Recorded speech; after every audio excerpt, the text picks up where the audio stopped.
ભગવદ્ ગીતા દ્વારા દુઃખનો અંત કેવી રીતે કરાય તે માટે જાણો જીવમાં જાણવા જેવી વાતો।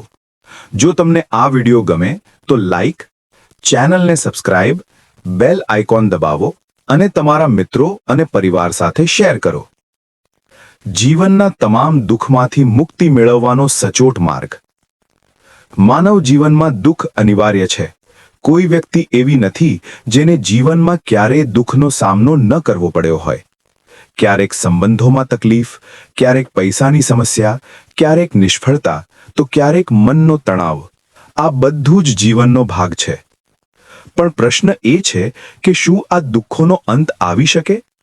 શું આપણે સાચે જ શાંતિભર્યું અને સુખી જીવન જીવી શકીએ? આ પ્રશ્નનો જવાબ આપે છે ભગવદ્ ગીતા, જે માત્ર એક ગ્રંથ નહીં પણ જીવન જીવવાની કળા છે। ભગવાન શ્રી કૃષ્ણએ અર્જુનને આપેલા ઉપદેશો આજે પણ આપણને દુઃખમાંથી બહાર લાવવાનો માર્ગ બતાવે છે। દુઃખનું સાચું કારણ શું છે? ભગવદ્ ગીતા અનુસાર દુઃખનું મુખ્ય કારણ બહારની પરિસ્થિતિઓ નથી, પરંતુ આપણું મન છે। અપેક્ષાઓ, આસક્તિ, અહંકાર અને અવિદ્યા, આ બધું દુઃખનું મૂળ છે। જ્યારે આપણે વસ્તુઓ, લોકો કે પરિસ્થિતિઓ સાથે ખૂબ જ જોડાઈ જઈએ છીએ, ત્યારે તેઓ બદલાય છે અને આપણે દુઃખી થઈ જઈએ છીએ। 1. આસક્તિ છોડો, દુઃખ દૂર થશે। ભગવદ્ ગીતા શીખવે છે કે આસક્તિ દુઃખનું મુખ્ય કારણ છે। યદા સંહરતે ચાયમ કૂર્મોંગા નિવસર્વશઃ। અર્થ, જેમ કાચબો પોતાના અંગોને અંદર ખેંચી લે છે, તેમ માણસે પોતાની ઇન્દ્રિયોને કાબૂમાં રાખવી જોઈએ। જો આપણે આસક્તિ ઓછું કરીએ તો દુઃખ આપમેળે ઓછું થઈ જાય છે। 2. પરિણામની ચિંતા છોડો। ઘણું દુઃખ એથી આવે છે કે આપણે પરિણામ વિશે વધારે વિચારીએ છીએ। ભગવદ્ ગીતા કહે છે, કર્મણ્યેવાધિકારસ્તે મા ફલેષુ કદાચન।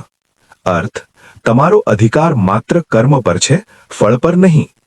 જ્યારે આપણે ફળની ચિંતા છોડીએ છીએ ત્યારે મન હળવું થઈ જાય છે અને દુઃખ ઓછું થાય છે। 3. મનને નિયંત્રિત કરો। મન જ દુઃખનું કારણ છે અને મન જ સુખનું પણ કારણ છે। જો મન નકારાત્મક વિચારોમાં ફસાઈ જાય તો જીવન દુઃખમય લાગે છે, પરંતુ જો મન શાંત અને સકારાત્મક હોય તો મુશ્કેલીઓમાં પણ શાંતિ મળે છે। ધ્યાન, પ્રાર્થના અને સારા વિચારો દ્વારા મનને નિયંત્રિત કરી શકાય છે। 4. આત્માને ઓળખો। ભગવદ્ ગીતા કહે છે કે આપણે શરીર નથી, આપણે આત્મા છીએ। ન જાયતે મ્રિયતે વા કદાચિન। આત્મા ક્યારેય જન્મતી નથી અને ક્યારે મરતી નથી। જ્યારે આપણે આ સત્યને સમજીએ છીએ ત્યારે મૃત્યુનો ભય અને જીવનના ઘણા દુઃખો દૂર થઈ જાય છે। 5. સમભાવ રાખો। જીવનમાં સુખ અને દુઃખ બંને આવે છે। ભગવદ્ ગીતા શીખવે છે કે બંને પરિસ્થિતિમાં સમ રહેવું જોઈએ। સુખ દુઃખે સમે કૃત્વા। જો આપણે સુખમાં વધુ ખુશ ન થઈએ અને દુઃખમાં વધુ તૂટી ન જઈએ તો જીવન સ્થિર બની જાય છે। 6.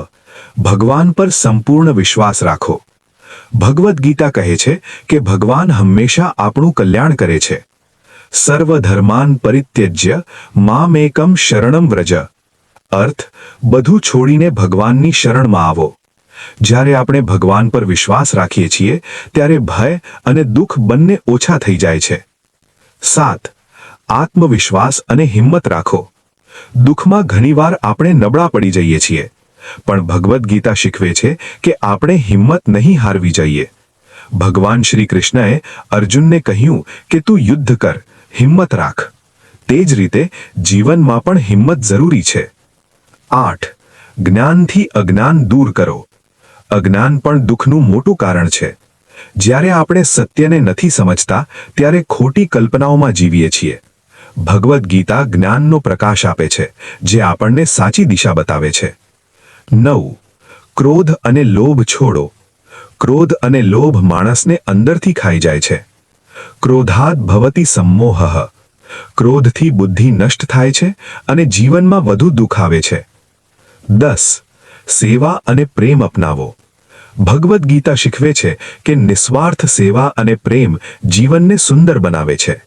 જ્યારે આપણે બીજાની મદદ કરીએ છીએ ત્યારે આપણું મન ખુશ થાય છે અને દુઃખ ઓછું થાય છે.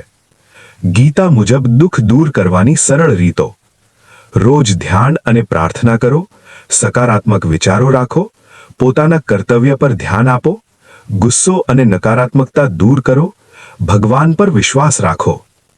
જીવનમાં ગીતા અપનાવવાના લાભ: મનમાં શાંતિ મળે છે, તણાવ અને દુઃખ ઓછું થાય છે, આત્મવિશ્વાસ વધે છે, જીવનમાં સ્થિરતા આવે છે, સુખ અને સંતોષ મળે છે.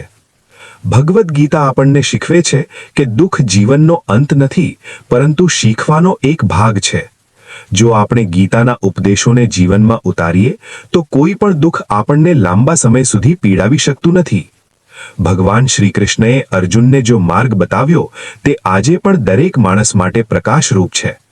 જો આપણે વિશ્વાસ, ભક્તિ અને સચ્ચાઈથી જીવન જીવીએ તો દુઃખોનો અંત ચોક્કસ શક્ય છે.